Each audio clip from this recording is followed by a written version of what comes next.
direct connect is what our tool does. Okay, we don't try to compete with all of the more sophisticated tools which communicate over CAN bus or use the background debugger technique, simply because it's beyond the scope of our small business here to do that. However, the product that we manufacture, and by the way, all of our stuff is made in the USA. We don't import anything from other countries.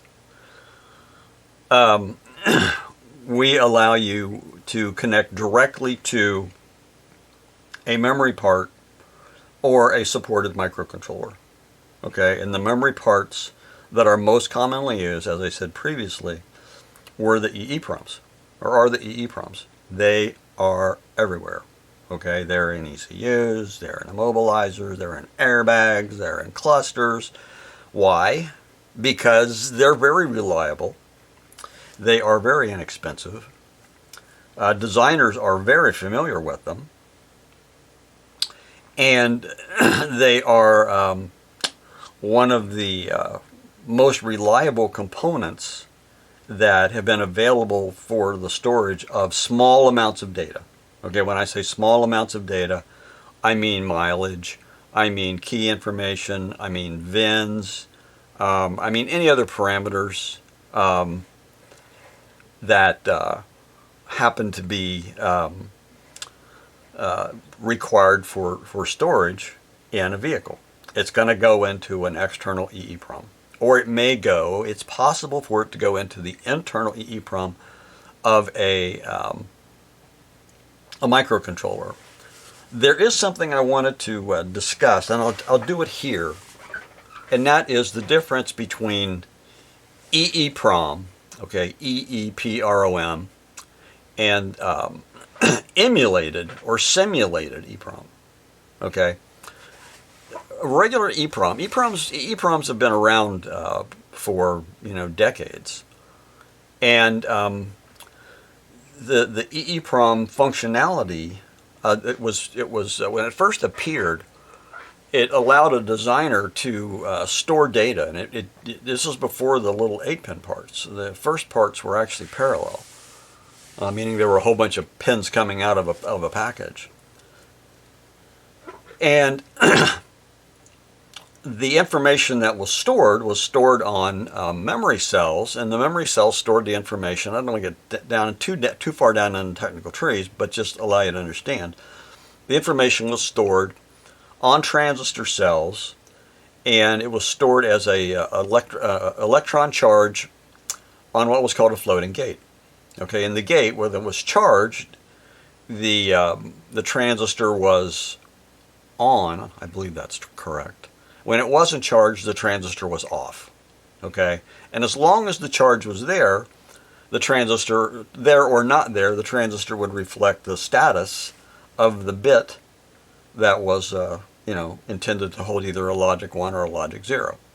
Well, every time you write to a memory cell in an EEPROM, you have to basically drive electrons through the floating gate and put them, or drive electrons through the insulating layer and deposit them on the floating gate. And when you alter the data on an EEPROM, let's say you wanted to change it from a 1 to a 0 or a 0 to a 1, well, I don't remember specifically which way the electrons go, you've got to suck the electrons off of the floating gate, okay, and back through the insulating layer.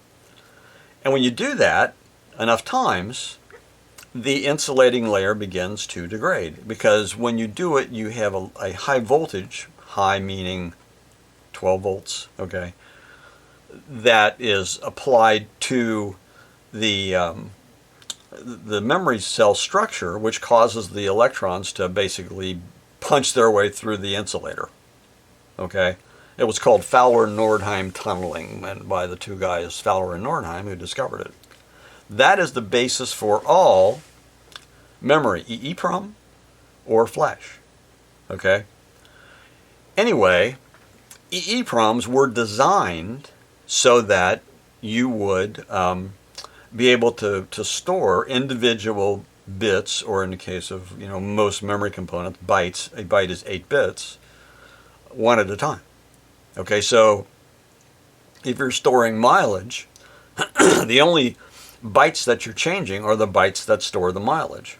All right, so you're not exposing the entire memory array to the stresses of reading and writing by driving electrons through the insulating layer onto the floating gate. And they were, the EEPROMs were very robust, okay, which is why they got used a lot in clusters, okay, because you could, update that mileage, and the memory cells would withstand, many times millions of writes. Reading is benign; it does not affect anything. Writing is where you have to pull it off and put it back. All right. Now, EEPROM, the actual EEPROM cells are also more complex in the way that they're implemented on silicon. So it costs a fabricator, a chip fabricator, more money to put real EEPROM on silicon than it does to put flash memory on silicon. Flash memory has a simpler structure, requires less fabrication processes, so it's cheaper to make. So what do? Okay, what they do is, in flash memory, the one reason it's called flash is because it wasn't flash programming, it was flash erasing. The overlying array of, I'll call it contacts, that overlays the entire memory array of a flash memory sector, because the memory cells in flash parts are broken up into sectors. If you watch one of the tools read, you'll see it read sectors. That's what they are. They're blocks of bytes.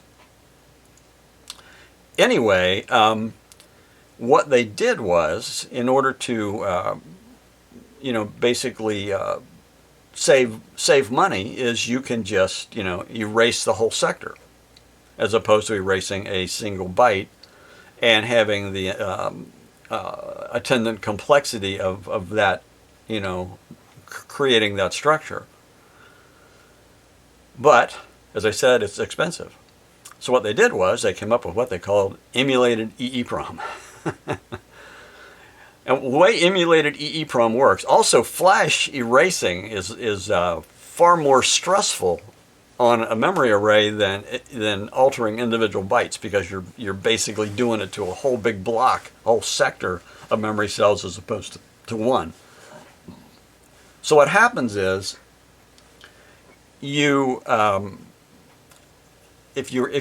make the flash pretend like it's an EEPROM, okay, so you want to save money, so you say, well, okay, we're going to designate this block of flash to pretend like it's EEPROM.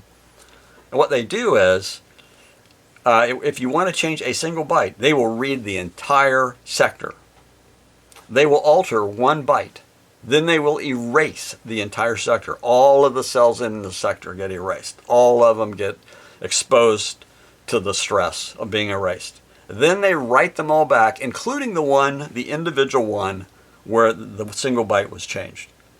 So rather than change one byte in one cell, they're erasing and rewriting an entire sector. Well, the stress of that causes the number of write operations to be reduced.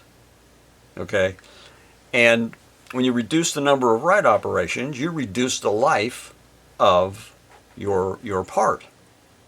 And I used this example in the previous video that I just did. If you look at a solid state drive, they fail. They will fail. It's the same kind of memory technology where charge is stored on little transistors. And eventually this insulating oxide will degrade, and the electrons will leak away, and the area will fail. So the controller on the solid state drive monitors what areas are being used the most, and once they reach an area, a time where they are exhibiting fatigue, they'll simply basically mark that area as not usable anymore and move that storage area to another spot on the solid state drive. It's called load leveling. And anyway, solid state drives are very reliable. They're incredibly fast and are very reliable, so don't worry about a solid state drive failing, but that's what they do. And that's why emulated EEPROM or simulated EEPROM or whatever they call it is not as good as regular EEPROM. But it's cheaper, and if you're only writing something that you write occasionally, like a VIN, or perhaps key data, you can get away with emulated EEPROM. You don't need a normal EEPROM device with individual byte write capability. Okay, so I wanted to cover that so you were aware of, if you saw someone describing emulated EEPROM, that's what it is. It's making flash memory pretend like it's EEPROM. Okay, so the third technique for dealing with cloning, let's just talk about cloning. Okay, when you clone a module, what your goal is to take a malfunctioning or dead module, remove the data which was specific to the car, specific to the vehicle, such as the VIN, such as key information, any other parameters, move that information from the defective module. Doesn't matter what the module is, ECU, body controller, a mobilizer, makes no difference. You move that data from the defective module, which no longer works, into a salvage module, which was working just fine until the vehicle was involved in a collision, and then you just install it because you've created an identical clone. Okay? The point I'm trying to make is that you don't need to move the program memory. Okay? You don't need to pull the program memory from the controller. Program memory is, especially for flash, you'll see it referenced as P-flash, okay? P for program and flash. You'll see it referenced as D-flash, which is data flash, okay? And I also encountered one called C-flash, and I figured C-flash meant code flash, although I couldn't find a confirmation of that. The point I'm trying to make is, when you clone, very rarely do you have to extract the program memory, because the program memory in the two modules, the defective module and the salvage module, they're the same because the module part numbers are the same.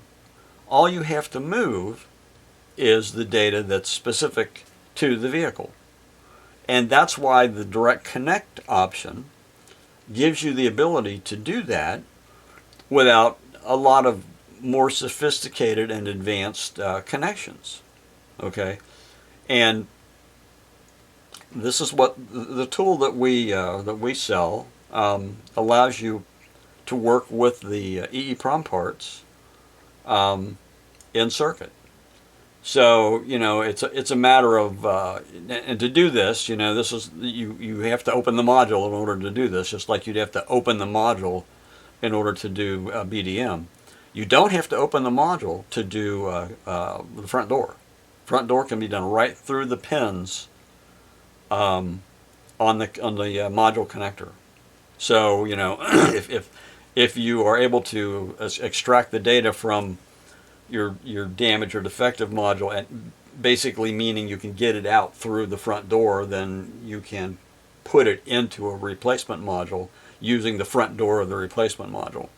That's easier because you don't have to open up the module. But when you open the module, then you have access to BDM if you want to work primarily with ECUs, or any other module which allows you to attach direct connect to the EEPROM.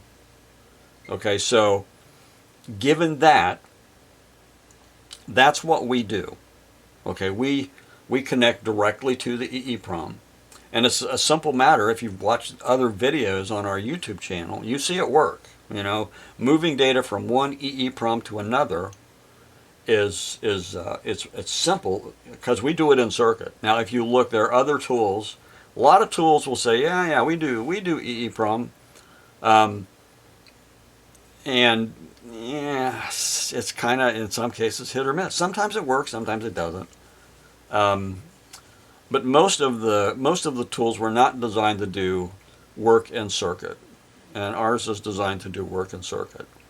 Okay, so that's what we do. If you keep watching to the end of the video, okay, I'll show you what our tool has in terms of the connection options, because a lot of times you'll see a tool and excuse me, you'll see the person, he's not using our product, he's using another product, and out will come his hot air tool, and he'll have to take the EEPROM off of the original assembly, solder it to a little mezzanine assembly, stick it into a program, or read it or change it or whatever he wants to do, then unsolder it off of the mezzanine assembly, solder it back onto the original assembly. Okay, now you can do something else where if you just want to physically move the EEPROM, that works. Okay, you can unsolder the EEPROM from your source module and unsolder the EEPROM from your target module, and then solder the source module EEPROM onto the target module circuit assembly. There are a couple of downsides to that. One, you've got 3 soldering operations, and 2, in the event that your salvage module turns out not to be functional, there you've got your EEPROM stuck on the salvage module, where with our tool you just attach to the part, read the part, move the clip over and attach to the part in your salvage module, program the part, and you're done. Or if you want, you can read the part, save it to a file in the event that your salvage module, or you want to be able to reuse that file. Okay, now on to the next and last technique. Okay, the last option available to you is what I call whole blood. Whole blood is where you will take the component, the processor. It's normally going to be a processor because EEPROMs are able to be read and worked with in circuit. So you shouldn't have to whole blood an EEPROM. Although if you watch videos, you'll see them do it. They'll move an EEPROM from one assembly to another. They don't need to do it. I've seen videos where they'll have a processor which is right next to the EEPROM, and they've got their hot air tool out, or their quick wick, whatever it's called, that the low melting point solder, and they're removing this huge, absolutely huge surface mount processor, which has no vehicle specific data in it, but they don't know that. And right next to that part is the EEPROM, which has the vehicle specific data in it, and they move that too. Well, unsoldering a massive processor chip with all kinds of pins on the periphery is not an easy task. So one thing to be sure of before you open a module and you want to look at all of the 8-pin components to be sure that one of them, or even it might not even be an 8-pin component, is not an EEPROM. Okay, because you are setting yourself up for a significant amount of work if you proceed to unsolder a multi pinned processor when you don't need to do it. Okay, so be sure and check that.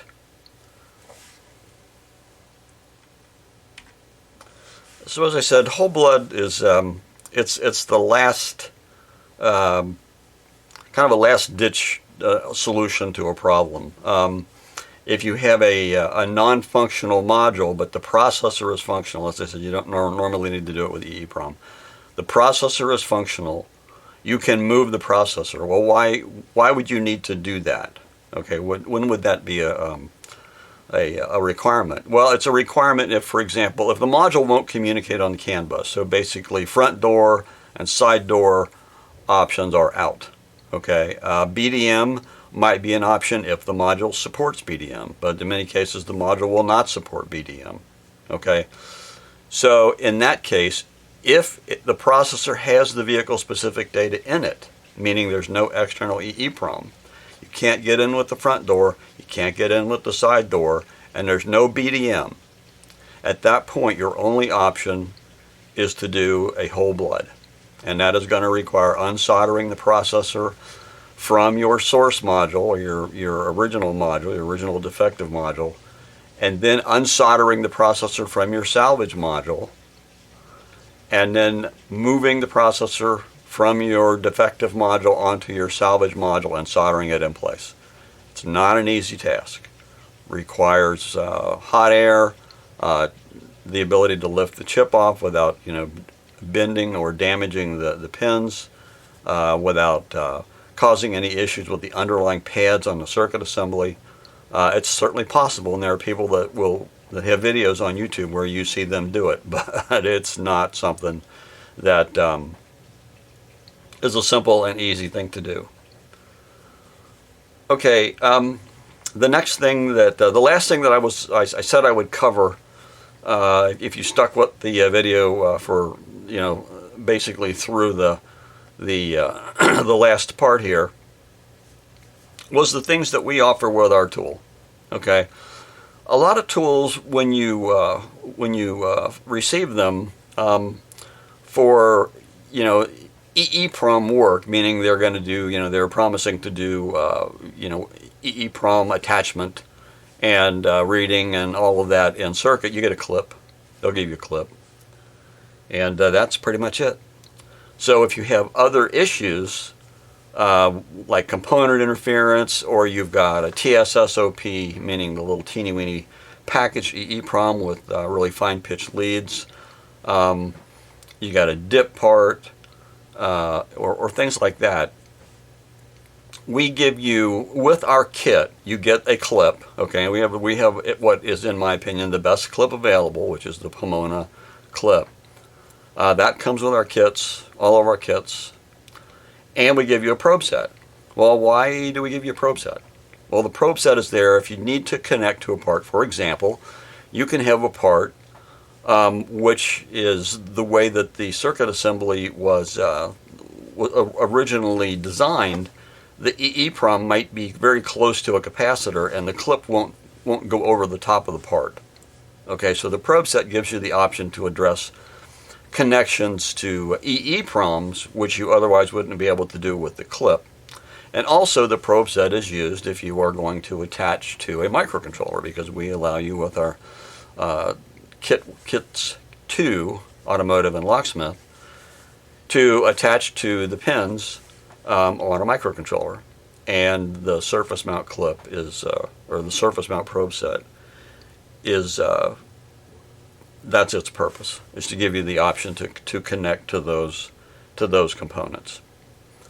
Okay, so what we're going to show now are the different connection options. I'm just going to show them primarily in order, and so you can see what they look like.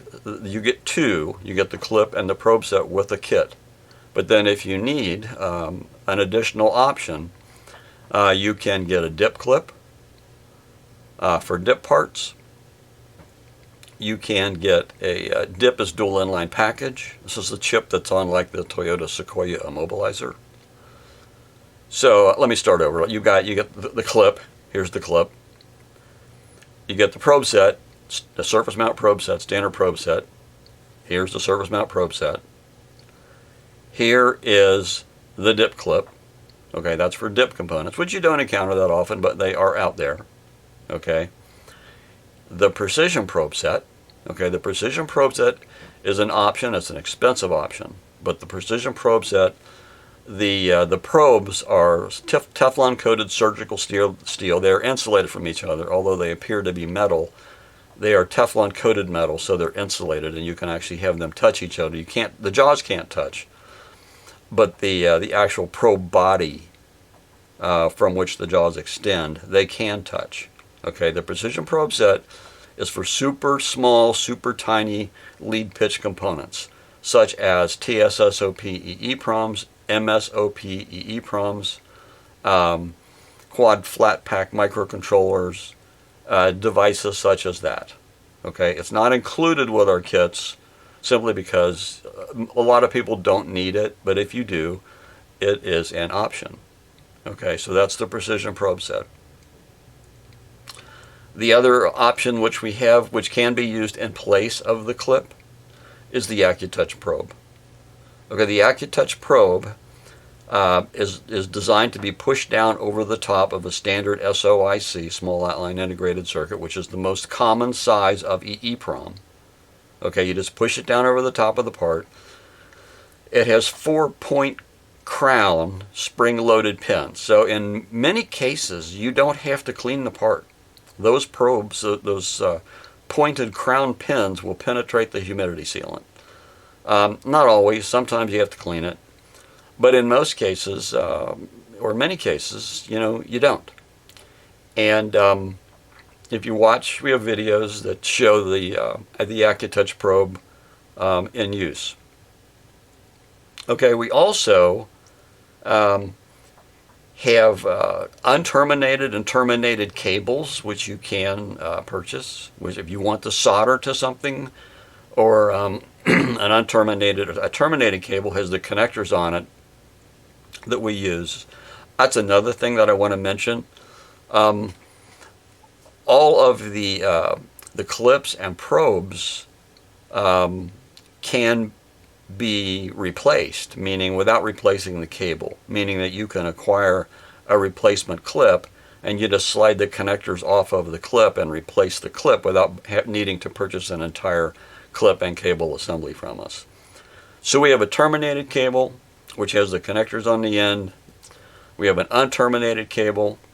And something else in which you may have interest, if you want to use our connection options with a third-party product, okay, meaning you want to put our AccuTouch probe into somebody else's programmer, we have an interface board which mates the connector. All of our connection options terminate with a standard black plug. We have a little interface board which will accept the black plug, and then it has 8 pins which exit the base, and you can put that into the socket on your third-party programmer. Okay, so those are the different connection options that we have available, so you're not forced to try and hunt up something as you are with many other tools which do not give you multiple connection options. Okay, so I wanted to make you aware of those. Okay, so that is going to be the end. In summary, I've covered the basic functionality of modules in part 1, and I covered basically the front door. Okay, using the CAN bus to interface with the module, and how that is the easiest and most the easiest way to do it. Okay, is the CAN bus. Then I covered the back door. All right, in part 2, and the side door. Back door is BDM, and BDM is allows you to do work where you're not forced to have a connection via the CAN bus, or you can avoid a CAN bus connection. BDM is very fast. Then I covered what I call the side door, which is boot mode, okay, and how that works. And then I covered the way that our tool works, which is the direct connection, which is allows you to connect directly to EEPROM parts, unsupported microcontrollers. No need to, go through additional issues. You just attach to the part, read it, transfer your clip, program it. You can do VIN edits and a bunch of other things, which if you take the time to watch our videos, we tried to cover most of these subjects. And then the last option is the whole blood. Okay, whole blood is where you move the part from one assembly to another. So that pretty much wraps up this video. I hope this information has been useful to you. As I said, Andromeda Research we're not a big company, but one of our goals is to provide good information to people that take the time to watch our videos. Okay, because there's so much information splattered around YouTube where people are showing you things which they're, I believe all of their intentions are good. Otherwise, why would they do a video? But a lot of the information it's not correct. So what I'm telling you is based on my decades of experience, not so much with cars, but in electronics. I've been doing this for the majority of my life. So I hope that it's been helpful to you. As I said, Andromeda Research is a small business. If you like the video, please give us a like. If you like to see this kind of content, then you can subscribe. And we would appreciate it if after you've seen what we present, if you would, if you wish to acquire or purchase one of our kits or some of our options, we would appreciate that as well. So that's all I'm going to say for this video. And if you you have information or would like more information, it's available on our website, which is arlabs.com.